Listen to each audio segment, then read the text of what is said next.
உயிரோடு தமிழோடு இணைந்திருக்கிறீர்கள். ILC தமிழ் உயிரோடு தமிழில் உலக நார்கள் நிகழ்ச்சி இணைந்திருக்கிறீர்கள். பிரித்தானியாவிலிருந்து போரியல் ஆய்வாளர் அருஸ் அவர்கள் இணைகின்ற வணக்கம் அரசு அவர்களே. அனைத்துலக உயிரோடு தமிழ் உறவுகளுக்கு அன்பு கலந்த வணக்கம். தொடர்ந்து உலக நார்கள் நிகழ்ச்சியில் ஈரான், இஸ்ரேல், அமெரிக்காவுக்கு இடையிலான இந்த போர் நிலைமைகளை பார்ப்போம். இப்பொழுது ஹார்முஸ் நீரிணை முற்றுகை போராட்டம் தான் இப்பொழுது அதிகமாக பேசப்பட்டுக் கொண்டிருக்கின்றது. காலக்கெடு கொடுத்திருந்தார் டொனால்ட் ட்ரம்ப் அவர்கள். காலையில் நாங்கள் பேசும் பொழுது இன்னும் சில மணி நேரங்கள் இருக்கின்றன என்று கூறியிருந்தோம்.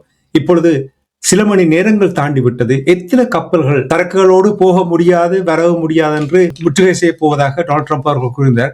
எத்தனை கப்பல்களை தடுத்து நிறுத்தினார் என்று ஏதாவது அறியக்கூடியதா இருந்ததா? அதாவது ஒரு மாதத்துக்கு முதல் ஹோர்முஸை திறக்க வேண்டும் என்பது அவருடைய இலட்சியம். ஒரு மாதத்துக்கு பிறகு ஹோர்முஸை மூட வேண்டும் என்றது அவருடைய இலட்சியம் என்றதுதான் நடந்தது. ஒரு மாதத்துக்கு முதல் திறப்பேன் என்றவர் இப்போது மூடுவேன் என்று கொண்டு நிற்கிறார். சில சமயங்களில் திறப்பதை விட மூடுவது இலகுவானது. ஆனால் திறப்பதுதான் மிகவும் கடினமானது போல இருக்கின்றது. இன்று 10 மணியுடன் இந்த அதாவது ஈஸ்டர்ன் டைம் 10 மணியுடன் இந்த முற்றுகை இடப்பட்டுள்ளதாக கூறப்படுகிறது. அந்த முற்றுகையை நீங்கள் பார்த்தீர்கள் என்று சொன்னால் அமெரிக்காவின் விமானம் தாங்கி கப்பல், டிஸ்ட்ரோயர்ஸ், இந்த நாசகாரி கப்பல், ஆம்பிபிஎஸ் என்று சொல்கின்ற ஈருடக படை கப்பல்கள் உட்பட 15 கப்பல்கள் அங்கு முற்றுகையில் ஈடுபட்டிருப்பதாக கூறப்படுகிறது. இந்த முற்றுகை அவர்கள் எப்போது செய்கிறார்கள் என்று சொன்னால் போர் நிறுத்தத்தை அறிவித்த பிற்பாடு. அதை நாங்கள் விளங்கிக் கொள்ள வேண்டும். உங்களுக்கு தெரியும், ஞாயிற்றுக்கிழமை அமெரிக்காவின் 2 டிஸ்ட்ரோயர்கள் ஹார்முஸ் நீரிணையில் நுழைந்தது என்றெல்லாம் சொன்னார்கள். ஈரான் சொன்னது, வந்தார்கள், நாங்கள் ஆளில்லாத தாக்குதல் விமானத்தை அனுப்பினோம், திரும்பி சென்று விட்டார்கள் என்று அவர்களுடைய ரேடியோ உரையாடலை கூட போட்டிருக்கிறார்கள். அது எப்படி துணிஞ்சு போனது என்று சொன்னால், போர் நிறுத்தம் இருக்கிறது. இப்ப போர் நிறுத்தத்தை அறிவித்து விட்டு அதை அப்படியே பற்றி பிடிச்சு கொண்டு போர் நிறுத்தத்தை மீறவில்லை. நீங்கள் பாருங்கள், இப்ப பேச்சு முடிந்தாலும் அமெரிக்கா ஒரு சூடு கூட சுடவில்லை, ஒரு சன்னத்தை கூட அமெரிக்கா சுடவில்லை. ஏனென்றால் அந்த போர்ல இருந்து வெளியில வருவன் என்று இருந்தார்கள். அப்ப இருதரப்புக்கும் வெற்றி என்று கூறுகிறார் அந்த போர் நிறுத்தம். என்னன்னு சொன்னால், ஒன்று சீனாவுக்கு, ஈரானுக்கு அந்த கொஞ்சம் டைமை வாங்க வேண்டியிருந்தது. ஓகே, அமெரிக்காவுக்கு இந்த போர்ல இருந்து வெளியேறியாச்சு. இப்ப அந்த போர் நிறுத்தத்தை சாதகமாக வைத்துக் கொண்டு கப்பலை கொண்டு போனா, இப்ப போர் நிறுத்தத்தை ஈரான் மெயின்டைன் பண்ண வேண்டும் என்று சொன்னால் கப்பலை அடிக்காது ஈரான். ஆனா இந்த கப்பல்கள் யாருக்காக என்று சொன்னால் வெளியில் துன்பற்ற நாடுகளுக்கு, ஈரானுக்கு பிரச்சனை. இப்ப இதுல என்ன பிரச்சனை என்று சொன்னால், நீங்க பாத்தீங்கன்னு சொன்னால், இந்த முற்றுகை ஆரம்பமாகிவிட்டது. யாருக்கு முற்றுகை? இந்த ட்ரம்ப் இவ்வளவு நாளும் கூவி அழைத்தாரല്ലോ, ஹார்முஸை திறக்க வேண்டும், பாருங்கள், ஒருவரும் வரவில்லை. அவர்களுக்கு இப்போது முற்றுகை. இனி அவர்களுக்கு எண்ணெய் போகாது. இனி அவர்கள் வர வேணும் திறக்கிறதுக்கு. அவர்கள் ட்ரம்புடன் இணைந்து பணியாற்றினால் திறக்கிறதுக்கு ட்ரம்ப் ஓம் என்றார், இல்லை என்று சொன்னால் இல்லை. இதுதான் இந்த பிரச்சனை. என்னன்னு சொன்னால், கடல் சட்ட ரீதியாகவும் அனைத்துலக சட்டங்கள், அனைத்துலக விதிகள் ஒன்றும் இல்லை. ஐக்கிய நாடுகள் சபை எங்கு என்றே தெரியாது. யாரும் எங்கேயும் சண்டித்தனம் காட்டலாம், யாரும் யாற்றையும் கடலை மூடலாம், யாரும் யாருக்கும் அடிக்கலாம் என்ற ஒரு நிலைக்கு போய்விட்டது உலகம். இனி அவரவர் தப்பிக்கொள்வதுதான் தப்பி பிழைப்பதற்கான சாத்தியமே தவிர இதுக்கு மேல் எதுவும் இல்லை. நீங்கள் அவருடைய பேச்சை விடியவிலிருந்து பின்னேறம் வரையும் கேட்டீங்கள் என்று சொன்னால், ஒரு பைத்தியகார ஆஸ்பத்திரியில் இருக்கிற மாதிரியான ஒரு ஃபீலிங் தான் உங்கள் எல்லாருக்கும் வரும். அப்படியான ஒரு நிலைமையாத்தான் இருக்கிறது. இன்றைக்கு பார்த்தால் காலமா போப்பரசர்ல ஆரம்பம் ஆகிறது. பின்னேறம் மெக்டொனால்ட்ஸ் டெலிவரி கொடுக்க வந்த பொம்பளையோட முடிஞ்சிருக்கிறது என்று சொன்னால், நாளைக்கு யாரோட ஆரம்பிச்சு யாரோட முடியும். அமெரிக்கர், இது வரைக்கும் அமெரிக்கர் என்று சொன்னது என்ன, அந்த நிலைமையை நீங்கள் பார்த்தீர்கள் சொன்னால், அமெரிக்கான்ற ஒட்டுமொத்த மானத்தையும் வாங்கி அமெரிக்கான்ற அந்த இதுவரை கட்டி காத்த அவர்களுடைய அந்த பிரிஸ்டீஜ் அத்தனையும் உடைந்த ஒரு நிலையாகத்தான் இருக்கின்றது. அது அமெரிக்கர்கள் தான் இதை பற்றி சிந்திக்க வேண்டும். ஐரோப்பியர்கள், அமெரிக்கர்கள், மேற்குலக நாடுகள் அவர்களுடன் சேர்ந்து பயணித்தவர்கள் தான் சிந்திக்க வேண்டும். இப்ப இந்த முற்றுகையை நீங்கள் பார்த்தீங்கன்னு சொன்னால், சீனா கூறியிருக்கின்றது, இந்த முற்றுகையை நாங்கள் எங்கட கப்பல்கள் போகும். சீனாவின் வெளிய பாதுகாப்பு அமைச்சர் அறிக்கை விட்டிருக்கிறார், எங்கள் கப்பல்கள் போகும், அதுக்கு முற்றுகைக்கு தொடர்பில்லை. ஏனென்று சொன்னால் எங்களுக்கும் ஈரானுக்கும் இடையில் வர்த்தக உடன்பாடு இருக்கின்றது. அந்த உடன்பாட்டின் அடிப்படையில் நாங்கள் எண்ணெய் ஏற்ற போவோம். இப்ப இவர் போட்ட முற்றுகை என்னென்று சொன்னால் இந்த ஏனைய நாடுகளுக்கும் எண்ணெயை இல்லாமல் செய்து சீனாவுக்கும் எண்ணெயை இல்லாமல் செய்வதுதான் இந்த முற்றுகையின் நோக்கம். என்றால் சீனா கிட்டத்தட்ட 160 மில்லியன் பரல்களை கொள்வனவு செய்திருக்கின்றது. இப்போதும் சீனாவின் கப்பல்கள் போயிருக்கின்றன. ஆனால் என்னென்றால் அடுத்தது மார்க்கெட் மேனிப்புலேஷன் என்று சொல்றது. 34 கப்பல் போனது என்று நேற்று ஒரு அறிக்கையை விட்டார். முதலாவது நாளே 34. அங்க 3 கப்பல் தான் போயிருக்கு. அதுக்கும் 2 சின்ன டேங்கர், ஒரு பெரிய டேங்கர் ரஷ்யாண்டையும் சீனாண்டையும் போயிருக்கு. அவ்வளவுதான். ஆனால் ஒயில் விழுந்துட்டு 34 கப்பல் போனது.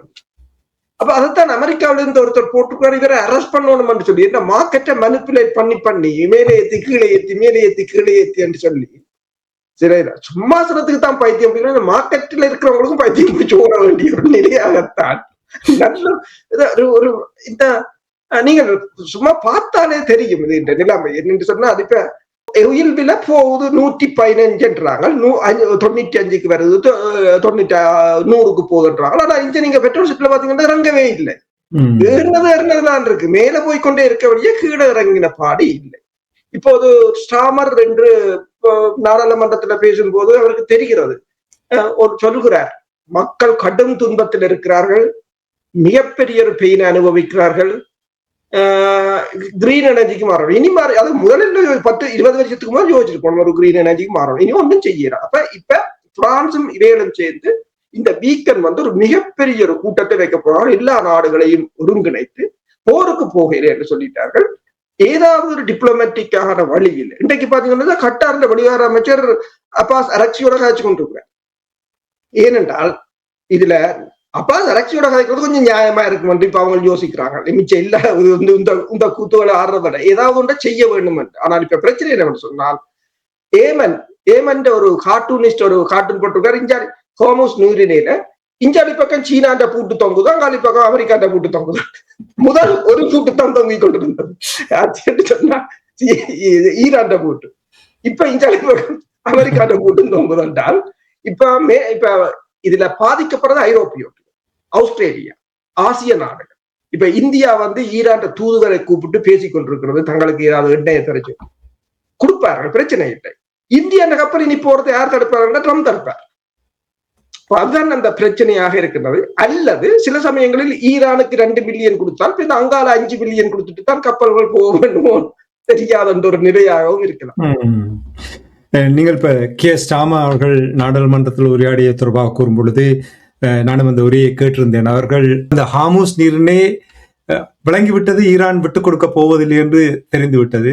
டொனால்ட் ட்ரம்பினுடைய நடவடிக்கை எந்த ஒரு விதத்திலும் பலன் அளிக்கப் போவதில்லை என்று தெரியும். அதனால்தான் இந்த கூட்டத்தை, ஒரு மாநாட்டை நடத்த வேண்டும் என்று நான் கேட்க இருக்கும் பொழுதே நீங்கள் கூறிவிட்டீர்கள். அந்த மாநாட்டினூடாக என்ன சாதிக்கலாம் அப்படின்னு நீங்க, அந்த மாநாட்டை இவர்கள் கூட்டினாலும் ஈரானோடு பேச்சுவார்த்தை நடத்தினால்தானே இணக்கப்பாட்டுக்கு வரும் இல்லையா? ஹார்முஸ் நீரிணை துறப்பேர், அதற்காகத்தான் இவர்கள் முயற்சி செய்கிறார்களா? அதைத்தான் முயற்சி செய்கிறார்கள் என்று சொன்னால் இதை ஈரானுடன் ஏதாவது பேசி இந்த போர் நிறுத்தத்தை அவர்கள் இப்ப சொல்கிறார்கள். எகிப்து, பாகிஸ்தான், துருக்கி, ஓமான் போன்ற நாடுகள் இந்த போர் நிறுத்தத்தை 60 நாளைக்கு நீடிப்பதற்கு இப்போது தொடர்ச்சியாக பேசிக் கொண்டிருக்கிறார்கள். ஐரோப்பிய ஒன்றியமும் அதைத்தான் இப்போது விரும்புகின்றது என்று ஐரோப்பிய ஒன்றியம் தான் கடுமையாக பாதிக்கப்பட்டிருக்கிறது இந்த நிலைமையான. இப்ப அதாவது இன்டர்நேஷனல் எனர்ஜி ஏஜென்சி என்று சொல்கிறது, IEA என்ற தலைவர் கூறியிருக்கின்றார். அதாவது ஃபெய்த் பிரோன் அவர் கூறியிருக்கின்றார், இந்த ரிசர்வ்ல இருந்து இன்னும் எடுக்கலாம், பிரச்சனை இல்லை. ஆனால் ரிசர்வ் ஆக கீழே போச்சு என்று சொன்னால் எண்ணெய் விலையை கட்டுப்படுத்த முடியாது. அதே சமயம் 80 ஒயில், அதாவது எண்ணெய் சுத்திகரிப்பு நிலையங்கள், கேஸ் ஃபீல்டுகள், ஒயில் ஃபீல்டுகள் என்று சொல்லி கிட்டத்தட்ட 80 கடும் சேதம் அடைந்திருப்பதாகவும் அவர் கூறியிருக்கின்றார். ஆனால் அமெரிக்கா என்ன கூறுகிறது என்று சொன்னால், ரஷ்யாவின்றையும் சவுதி அரேபியாவின்றையும் சேர்த்த அளவுக்கு எண்ணெய் தங்கள்கிட்ட இருக்கு, தங்கள்ட்டும் வெனிசுலாட்டும், நீங்கள் எல்லாரும் அங்க வாங்கோ எண்ணெயை வாங்குறதுக்கு என்று கூறுகிறார்கள்.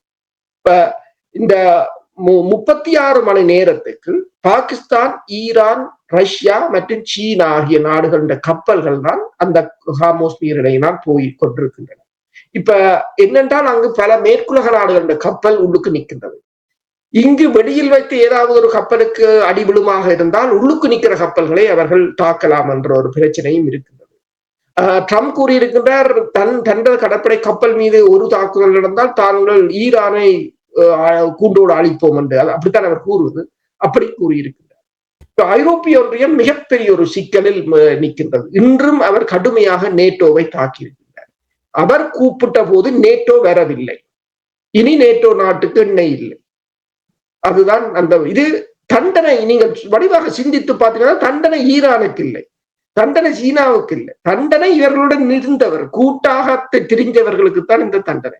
இதைத்தான் நாங்கள் அடிக்கடி சொன்னோம், அமெரிக்காவுடன் எதிரியாக இருப்பது ஆபத்து, நண்பராக இருந்தால் அதை விட பேராபத்து என்று அது இப்போது அவர்கள் அனுபவிக்கிறார். நீங்கள் இவ்வளவு கூறுவீர்கள், ஆனால் இன்று டொனால்ட் ட்ரம்ப் அவர்கள் வெள்ளை மாளிகையில் இருந்து பேசும்போது சொன்னார், ஈரான் ஒரு ஒப்பந்தத்துக்கு மிகவும் தீவிரமாக கெஞ்சுகிறார்கள், விரும்புவதாக கூறுகிறார்கள், உடனடியாக அந்த ஒப்பந்தத்தை நாங்கள் இன்று காலையே தொடர்பு கொண்டார் என்று கூறுகிறார். அப்படி வேற என்ன பொய் சொல்லுகிறார்?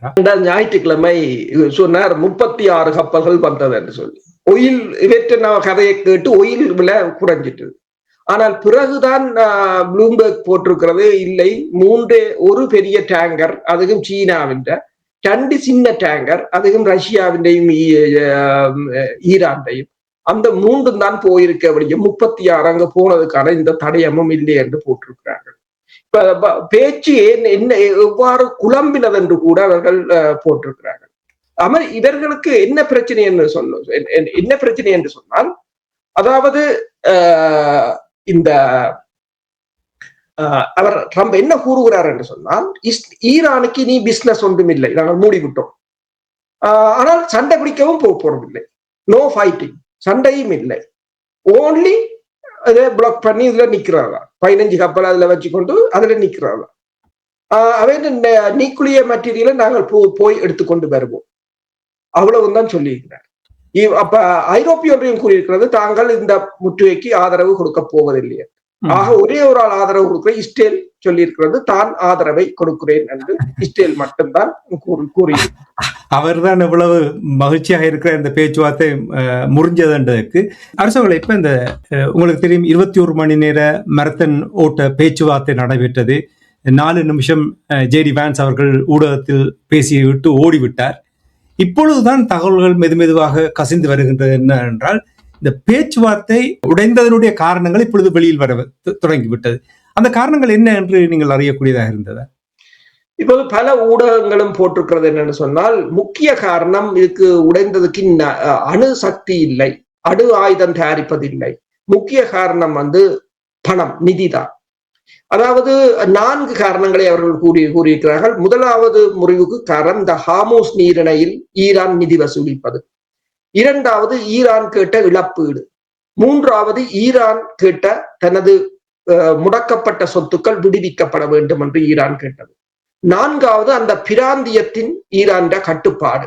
இந்த 4ம் நிதி சார்ந்தது என்றதால் தான் இது உடைந்து போனது என்று கூறியிருக்கிறார்கள்.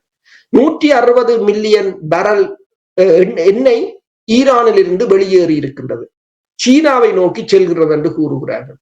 அந்த 160 மில்லியன் பேரல் எண்ணெய்களும் ஜெர்மன் போன்ற ஒரு நாட்டுக்கு 2 மாதத்துக்கு போதுமான எண்ணெய் என்று கூறுகிறார்கள். சீனாவின் எரிபொருள் களஞ்சியங்கள் நிரம்பி விட்டன கிட்டத்தட்ட என்று கூறுகிறார்கள். அதே நேரம் ஈரான் சிறிய படகுகளில் கன்னிவெடிகளை விதைத்திருக்கிறதாக கூறியிருக்கிறார்கள். அதில் பல கன்னிவெடிகளை இப்போது லொக்கேட் பண்ண முடியாது என்றும் கூறியிருக்கிறார்கள். அவர்கள் என்ன கூறுகிறார்கள், ஒரு கன்னிவெடியை லொக்கேட் பண்ணாட்டியுமே டேங்கர் போக முடியாது, எந்த ஒரு டேங்கரும் ரிஸ்க் எடுத்து அதுக்குள்ளால் போக மாட்டுது. அதற்கு யாரும் இன்சூரன்ஸ் கம்பெனிகளும் அப்படி கொடுக்க மாட்டுது.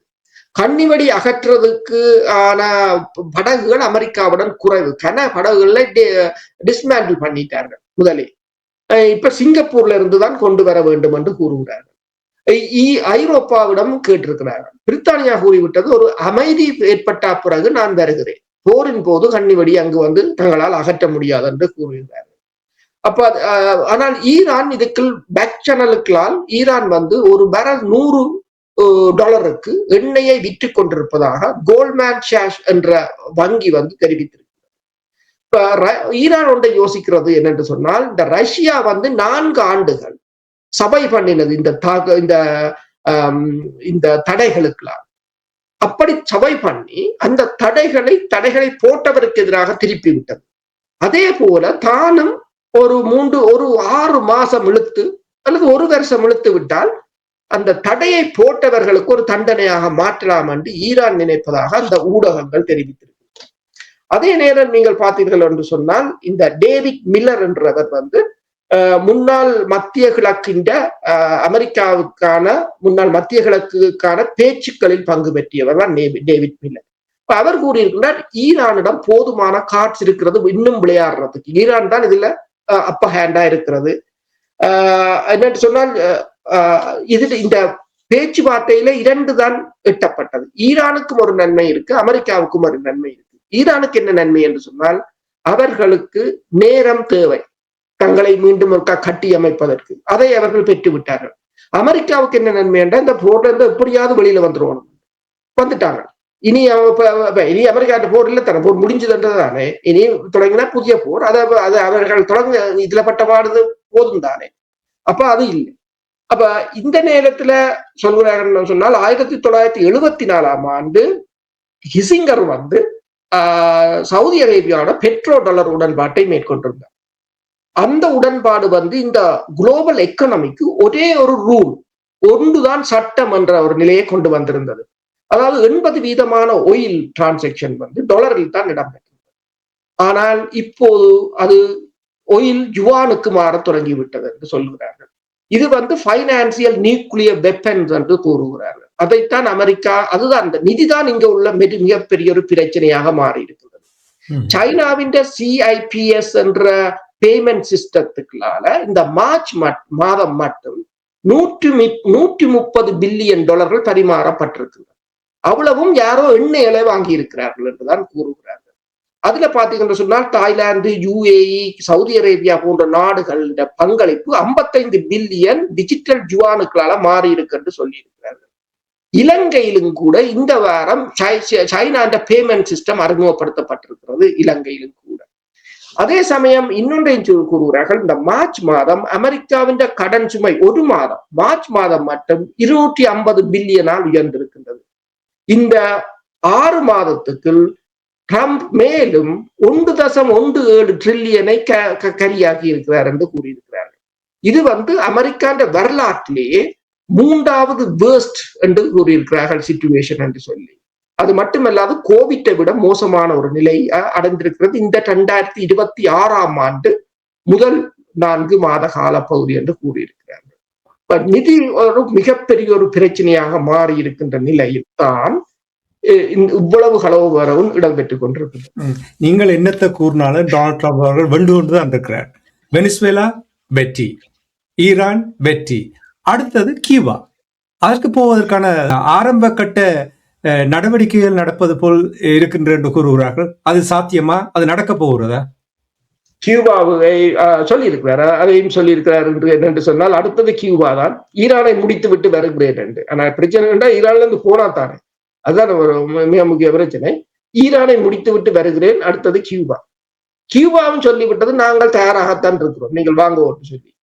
இப்ப கியூபாவுக்கு வந்து இவர்கள் பொருளாதார தடையை போட்டார்கள், கப்பல் எண்ணெயை முடக்கினார்கள், அந்த மக்களை இருட்டுக்குள் தள்ளினார்கள். ரஷ்யா தன் டிஸ்ட்ராயர் கப்பலையும் அனுப்பி, ஃப்ரிகேட் கப்பலையும் அனுப்பி, 2 எண்ணெய் கப்பலையும் அனுப்பியிருக்கு. இப்போது துருக்கி, அதாவது நீங்கள் பாத்தீங்கன்னா சொன்னால், முன்னர் 1960களில் இடம்பெற்ற அந்த ஏவுகணை பிரச்சனையின் போது கூட அப்போது கியூபா மீது போடப்பட்ட தடைகளை ரஷ்யா உடைத்தது. ஒரு நாடு உடைத்த பிறகு மற்ற நாடுகள் கூடுதலாக போனார்கள். அதே போலதான் இப்போது துருக்கியின் மிதக்கும் அதை சொல்வது மிதக்கும் எரிசக்தி நிலையம் என்று, மின்சார நிலையம் என்று சொல்றோம். ஒரு கப்பல் அது எரிபொருளை மின்சாரத்தை உற்பத்தி செய்யும். அந்த கப்பலை இப்போ துருக்கி கியூபாவுக்கு கொண்டு போய் கொண்டிருக்கிறது. வெனிசுலா ஒன்று மட்டும் இவர்களுக்கு இலகுவானதாக போய்விட்டது. அது உள்ளக வேலைகளாக கூட இருக்கலாம். ஆனால் ஈரான் அதற்கு மறுதலையாக மாறிவிட்டது. கியூபா ஏற்கனவே ஒரு போராட்டத்தை கண்ட நாடு. அமெரிக்காவுக்கும் கியூபாவுக்கும் இடையிலான போர் தொடர்பாக தெரியும். அப்ப இந்த நிலையில் நீங்கள் பார்த்தீங்கன்னு சொன்னால் அடுத்தது கியூபா என்று அவர் எல்லாத்தையும் தான் சொல்லுவார். இப்ப போட பிரச்சனை என்றாலும் அவர் எந்த ஒரு விடயத்துக்களையும் அவற்ற தலையீடு இருக்கத்தான் செய்யும். ஆனால் சொல்வதில் எதுவும் உண்மை அல்ல. அதுதான் அந்த பிரச்சனையாக இருக்கின்றது. நீங்க இப்ப போப் தொடர்பாக கூறும் பொழுது அவரையும் கூட விட்டு வைக்கவில்லை, அவரையும் திட்டி இருக்கிறார். என்ன திட்டினார்? அதாவது போப் வந்து இந்த போருக்கு எதிராக நின்று விட்டார். அதுதான் பிரச்சனை. போப்பை பொறுத்தவரையில் அவர் மீது பாய்ந்து விழுந்தது என்று சொன்னால் அவருக்கு பூகோள அரசியலும் தெரியாது, ஒன்றும் தெரியாது. அவருக்கு இந்த போரை பற்றி கதைப்பதற்கு அருகதை இல்லை என்றதுதான் ட்ரம்பின் வாதமாக இருந்தது. அது மட்டுமல்ல, அவர் இப்போது கூறியிருக்கின்றார் போப் மன்னிப்பே கேட்கவில்லை, போப் தன்னிடம் மன்னிப்பு கேட்க தேவையில்லை, போப் செய்தது தவறு என்று கூறியிருக்கின்றார். கூறினதோடு நின்றாராண்டால் இல்லை, உடனடியாகவே தன்னை இயேசுநாதர் போல ஒரு படத்தை ஏஐயில் கிரியேட் பண்ணி அதில் தான் அப்படியே வந்து ஒரு ஒரு ஒரு நோயாளிக்கு உயிரை கொடுக்கிறார். இருக்கிறவன்ற உயிரை எல்லாம் எடுத்து கொண்டிருக்கிறார். அந்த படத்துல வந்து ஒருத்தருக்கு உயிரை கொடுக்கிறார். அப்ப உயிரை கொடுக்கிறது அது என்னென்று சொன்னால் அது உலகம் முழுத்திலும் உள்ள கிறிஸ்தவர்கள் மனதை கடுமையாக பாதித்து. இத்தாலிய அதிபர் கூட அதான் சொன்னார், ட்ரம்பின் கூட்டாளியாக இருந்தா இப்போது மாறிவிட்டார் சொல்லி அவர் கூட கடுமையாக கண்டனத்தை தெரிவித்திருக்கின்றார். அதற்கு பிறகு அந்த படத்தை அழித்து விட்டார். அதற்கு பிறகு அந்த படத்தை சிறிது நேரத்தில் அழித்து விட்டதாக கூறப்படுகிறது. ஒவ்வொரு நாளும் ஏதாவது ஒரு பிரச்சனை நீங்கள் விடிய எழும்பும் போது இருந்து கொண்டுதான் இருக்கு. அரசர்கள் இன்னொரு கேள்வி என்னவென்றால், இப்ப நீங்கள் ஆரம்பத்தில் கூறினீர்கள் மத்திய கிழக்கு நாடு, நான் நினைக்கிறேன் துபாய் ஈரானுடைய வெளிவார அமைச்சரோடு உரையாடினார் என்ற செய்தியை நீங்கள் கூறும் பொழுது இன்னொரு விடயத்தை சிந்திக்கக்கூடியதாக இருந்தது என்றால், இந்த போர் ஈரானுக்கும் அமெரிக்காவுக்கும் இஸ்ரேலுக்கும் இடையிலான இந்த போர் மத்திய கிழக்கு நாட்டில் அவர்களுடைய வெளிவார கொள்கையில் அவர்களுடைய அமெரிக்காவுடனான உடன்படிக்கைகள், இந்த கொள்கைகளில் இனிவரும் காலங்களில் ஒரு பெரிய ஒரு மாற்றத்தை எதிர்பார்க்கலாம் என்று நீங்கள் கருதுகிறீர்களா? அல்லது மீண்டும் இந்த போர் முடிந்த பின்பு அமெரிக்காவுக்கு எல்லா நாடுகளும், மத்திய கிழக்கில் இருக்கின்ற எல்லா நாடுகளும் அவர்களுக்கு தளம் கொடுப்பார்களா, அல்லது அவர்களுடைய கொள்கையில் மாற்றம் வரும்? அது ட்ரம்புக்குமே தெரியும் என்று சொன்னால் இனி வரும் காலத்தில் மத்திய கிழக்கு முன்னரை போல இருக்காது. இந்த போர் மிகப்பெரிய ஒரு பாடத்தை படிப்பித்து விட்டது. இப்போது சவுதி அரேபியா கூட இந்த ஹார்முஸ் நீரிணைக்கு மாற்று வழியாக வேறு ஒரு அதாவது செங்கடலின் ஊடான தனது ஏற்றுமதியை செய்யலாமா என்று யோசிக்கின்றது. இப்போ இவர் கூறியிருக்கின்றார் என்னென்று சொன்னால், ஈரான் துறைமுகங்களில் இருந்து வரும் கப்பல்களை தாங்கள் இடைமறிப்போம் என்று. ஈரான் கூறியிருக்கின்றது வளைகுடா நாடுகளில் இருக்கின்ற அத்தனை துறைமுகங்களையும் தாங்கள் தாக்குவோம் என்று கூறியிருக்கின்றது. அவ்வாறு எதுவும் நடந்தால் தொடர்ச்சியாக இந்த நாடுகள் தான் பாதிக்கப்பட போகின்றன. எனவேதான் உங்களுக்கு தெரியும், இப்போது சவுதி அரேபியா பாகிஸ்தானில் இருந்து படையினரை வரவழைத்திருக்கிறது. பாகிஸ்தானுக்கும் சவுதி அரேபியாவுக்கும் இடையில் அந்த படைத்துறை மூலோபாய உடன்பாடு ஒன்று எட்டப்பட்டிருந்தது. அதன் அடிப்படையில் இப்போது பாகிஸ்தான் வந்து தனது படை விமானங்களையும் மற்றது படையினரையும் அனுப்பி இருக்கின்றது. அதிலும் பாகிஸ்தானிடம் 2 வகை விமானங்கள் இருக்கின்றன. F-16 விமானங்களும் இருக்கின்றன, சீனாவின் J-10 இருக்கின்றது. அப்ப J-10 இந்தியாவுடன் சண்டைக்கு அவர்கள் சீனாவின் J-10 பயன்படுத்துவார்கள். பாகிஸ்தானுக்கு அனுப்பும் போது F-16 பயன்படுத்துவார்கள். அது ஒரு நல்ல ஒரு ஸ்ட்ராட்டஜி தான். இப்போது F-16 தான் இங்கு கொண்டு வந்திருக்கிறார்கள் பாகிஸ்தான். என்னென்று சொன்னால், இப்போ சில சமயங்களில் பாகிஸ்தானை ஊடாக சவுதியின் வான்பரப்பை பாதுகாப்பதற்கு பாகிஸ்தான் ஈரானை தாக்கும் என்று கூற முடியாது, தாக்காது. ஒரு தற்காப்புக்கு டிஃபென்சிவ் என்று சொல்லலாம். அதற்கு இப்போது அமெரிக்காவால் இயலாது என்ற நிலையில் நாங்கள் காலையில் கதைக்கும் போது கூறியிருந்தோம், இவர்களுடைய ஏவுகணைகள் எல்லாம் தீர்ந்து விட்ட ஒரு நிலையாகத்தான் இருக்கின்றது. இனி அதுவரையிலும் இவர்கள் இப்போது ஆசிய நாடுகளை பயன்படுத்துவதற்கான ஒரு முயற்சி. இப்ப இது வந்து சவுதி அரேபியாவே இப்போது பாகிஸ்தான் பக்கம் சாய்ந்து விட்டது என்று சொன்னால், மெல்ல மெல்ல அமெரிக்காவின் பிடி வந்து அந்த பிராந்தியத்தில் இல்லாது போவதாகத்தான் பார்க்க தோன்றுகிறது. அதே சமயம் அமெரிக்கா என்ன செய்கிறது என்று சொன்னால், இப்போது ஆசிய நாடுகளை நோக்கி தனது பார்வையை திருப்பி இருக்கின்றது. அதனால் தான இந்தோனேஷியாவில் அவர்களுடன் ஒரு பாதுகாப்பு ஒப்பந்தம் நடத்தி இருக்கிறார்கள். அதுதான் காரணமா? உண்மைதான். அதற்காகத்தான் இந்தோனேசியாவோட ஒரு பாதுகாப்பு உடன்பாடு. அந்த பாதுகாப்பு உடன்பாட்டில் கடல் பாதுகாப்பு, மற்றது சிறப்பு படையினருக்கான பயிற்சி, மற்றது வான் பாதுகாப்பு உட்பட வான்வெளியை பயன்படுத்துவது, துறைமுகங்கள் மற்றும் விமான நிலையங்களை பயன்படுத்துவது போன்ற இருதரப்பு ஒப்பந்தம் ஏற்பட்டிருக்கின்றது. அந்த ஒப்பந்தத்தின் பிரகாரம் இந்தோனேஷியாவின் அரசு தலைவர் கூறியது என்னென்று சொன்னால், தமது வான்வெளியை அமெரிக்கா பயன்படுத்தலாம் என்று கூறியிருக்கிறது. ஆனால் அதுல இன்னொரு சிக்கலும் இருக்கின்றது. மலாக்கா நீரிணை, பனாமா நீரிணை, சுவேஸ் கால்வாய், அடுத்தது பார்த்தீங்கள் என்று சொன்னால் ஹார்முஸ் நீரிணை, இப்போது மலாக்கா நீரிணை விழுந்து விட்டது. இப்போது மலாக்கா நீரிணை உலகிலேயே 2வது மிகவும் ஒரு முக்கியமான நீரிணை கப்பல்கள் போக்குவரத்து செய்வது. அங்காலே மலேசியா, இஞ்சால இந்தோனேஷியா. அந்த 2க்கு நடுவால் போற அந்த நீரிணை இப்போது அமெரிக்காவின் கையில் போயிருக்கின்றது. அதாவது ஹார்முஸ் நீரிணையை சீனா கையகப்படுத்தினால் மலாக்கா நீரிணையை நான் கையகப்படுத்துவேன் என்ற ஒரு நிலை இப்போது வந்திருக்கின்றது. இப்ப அடுத்த கப்பல் போக்குவரத்துக்கும் ஆபத்து வந்திருப்பது போலதான் இந்த உடன்பாட்டை பார்க்கும் போது தெரிகின்றது. அதாவது மெல்ல மெல்ல மலாக்காவில இருந்து பனாமாவில இருந்து நாளைக்கு கிரீன்லாந்து அதையும் கைப்பற்ற இணைத்தது என்று சொன்னால் மற்ற அட்லாண்டிக்கு ஊடாக வருகின்ற கப்பல்களை கட்டுப்படுத்துவதற்காக. அப்போ ஒட்டுமொத்த கடல் பரப்பையும் தனது கட்டுப்பாட்டுக்குள் கொண்டு வந்து விட்டால் இந்த உலகத்தை கட்டுப்படுத்தி விடலாம் என்ற ஒரு நோக்கமாகத்தான் இப்போது இந்தோனேஷியாவுக்கு போயிருக்கிறார்கள். இவ்வளவு நேரமும் இவ்வளவு காலம் எங்களுக்கு ஹோர்முஸ் நீரிணை தெரியாது, இப்போது பாடமாகி வந்தது. இனி கொஞ்ச நாளில் மலாக்கா நீரிணையை பற்றி நாங்கள் பேசிக் கொண்டிருப்போம். சோஃபா உடன்படிக்கை ஒப்பந்தம் செய்திருந்தார்கள் என்றால் ஸ்ரீலங்காவிலும் இப்பொழுது நிறைய விமானங்கள் அங்கே சென்று தர இறங்கி அங்கிருந்துதான் நிறைய விடயங்களை நடத்தி இருப்பார்கள் இல்லையா? உண்மைதான். அந்த உடன்பாடுகளை மெல்ல மெல்ல எட்டி விட்டதாகத்தான் கூறுகிறார்கள். எனவேதான் கடந்த வருடம் அந்த புயலின் போது கூட ஹெர்குல்ஸ்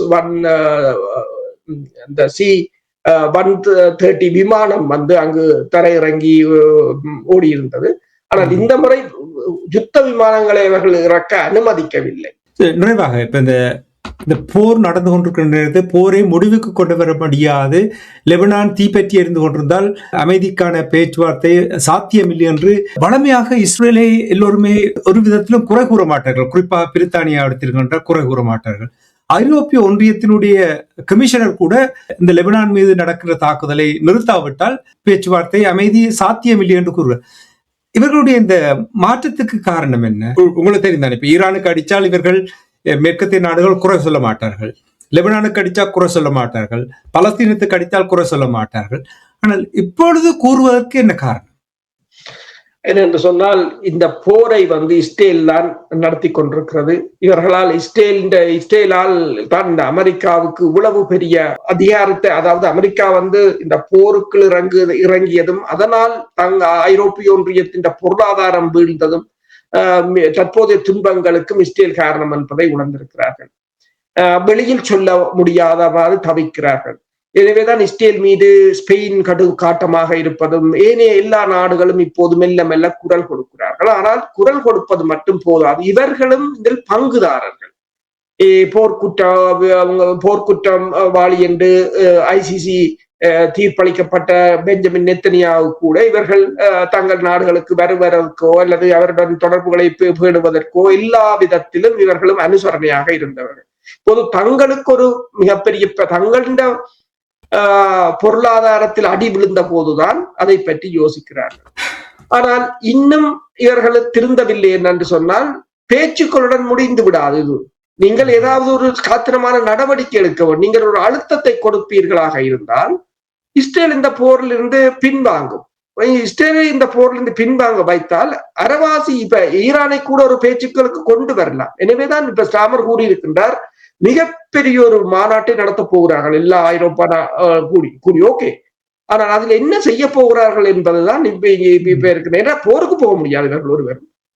ஆனால் அது ஒரு நல்ல ஒரு விடயம். என்று சொன்னால் எல்லாரும் படைத்துறை ரீதியாக மெலிந்து விட்டார்கள். இனி அவர்களால் போருக்கு போகிற அளவுக்கு இல்லை. ஆனால் ஏதாவது ஒன்றை இவர்கள் என்னத்தை செய்ய போகிறார்கள் என்பதுதான் இப்ப இருக்கிற கேள்வி. சட்டங்கள் இருந்தால் அது எல்லோருக்கும் சமமாக இருக்க வேண்டும். இவர்கள் தங்களுக்கு பிடித்த நாடுகள் அல்லது தங்களுக்கு எதிரான நாடுகளுக்கு ஒவ்வொரு விதமாக பாருங்கள், மிலோசெவிச்சுக்கு என்ன நடந்தது, சதாம் ஹுசேனுக்கு என்ன நடந்தது, இவர்கள் எல்லோரும் செய்கின்றதுக்கும் என்ன வித்தியாசம் இருக்கிறது? நன்றி அரசுகளை. நாங்கள் இந்த நிகழ்ச்சியை இப்பொழுது நிறைவு கொண்டு வருவோம். அடுத்தடுத்து வருகின்ற நிகழ்ச்சியிலே நாங்கள் 2 விடயங்கள் பார்க்க இருக்கின்றோம். ஒன்று, ஹங்கேரியினுடைய தேர்தல் தொடர்பாக விக்டர் ஓபின் அவர்கள் 16 ஆண்டுகளுக்கு பின்னர் தேர்தலில் தோல்வி அடைந்திருக்கின்றார். அது என்ன விதமான மாற்றத்தை கொண்டு வர வேண்டும் என்றதை பார்க்க வேண்டும். இனி தமிழகத்திலும் தேர்தல் வரப்போன்றது, அதே தொடர்பாகவும் சந்தர்ப்பம் கிடைத்தால் நாங்கள் அந்த விடயங்களையும் பார்க்க வேண்டும் என்று கூறிக்கொண்டு, இன்று நீங்கள் இந்த உலக நாடுகள் நிகழ்ச்சியில் ஈரான், இஸ்ரேல், அமெரிக்காவுக்கு இடையிலான போர் தொடர்பான முற்றுகை போராட்டம் தொடர்பாக அந்த நிலைமைகளை உயிரோடு தமிழ் உறவுகளோடு பகிர்ந்து கொண்டமைக்காக அன்பர்கள் சார்பாக நன்றி கூறிக்கொண்டு மீண்டும் அடுத்த நிகழ்ச்சி இணைந்திருப்போம். அதுவரைக்கும் நன்றி, வணக்கம். நன்றி, வணக்கம். எமது பார்வையாளர்களுக்கு வணக்கம். மக்களின் குரலாய் ஓங்கி ஒலிக்கும் இலக்கு மின்னிதழ் மற்றும் உயிரோடை தமிழ் வானொலி ஆகிய இவ்விரு ஊடகங்களும் உங்களைப் போன்ற எமது நேயர்கள், நண்பர்களின் ஆதரவிலேயே இயங்கி வருகின்றன. மிக குறைந்த வளங்களுடன் பல இடர்கள் மற்றும் தடைகளை தாண்டி பயணிக்கும் எமது ஊடகங்களின் பணிகள் மேலும் வளர உங்களால் முடிந்த நிதியுதவியை வழங்கி இன்னும் காத்திரமான செயற்பாடுகளை முன்னெடுக்க உதவுமாறு மிகவும் பணிவன்புடன் வேண்டி நிற்கின்றோம். உங்கள் பங்களிப்பு உங்களின் உரிமை குரலாய் ஓங்கி ஒலிக்கும். நன்றி.